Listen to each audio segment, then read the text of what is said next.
Robinhood or Zerodha. Both of them allow you to buy a share with a click. But if you would want to pass on the share for generations to come, how would each of them protect your share?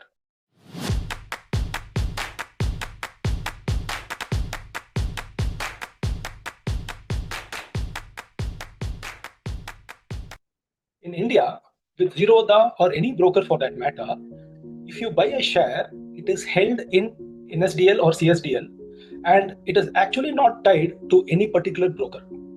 So the safety limit for an individual retailer to buy a stock in India, in the context of having it protected and safeguarded for it to be passed on to generations, is having no limits. In the United States, on the other hand, the rules are quite different.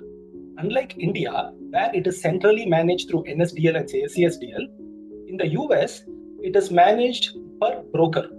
The broker name is also called as a street name, that is the nomenclature provided. And every retail investor is capped and protected by an insurance called as the SIPC.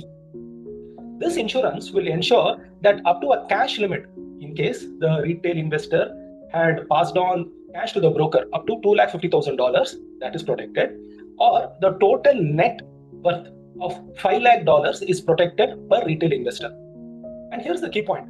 SIPC insurance is not just available for American citizens, it is also available for non-residential aliens, which means people who have a different passport and who are not living in the territory of United States of America. This scenario of a broker going bankrupt has happened in the past on a couple of occasions in the US, and on all those occasions, the SIPC insurance has kicked in and the retail investors' rights have been safeguarded. Okay, here is a mental model for it. In India, assume we bought a gold mutual fund from a fund house, say A.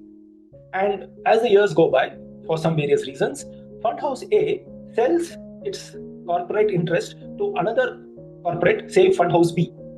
Now what happens is, as a retail investor, the mutual fund units that have been bought through the fund house A gets carried forward to fund house B, and this mutual fund can be passed on to generations, the units that are bought.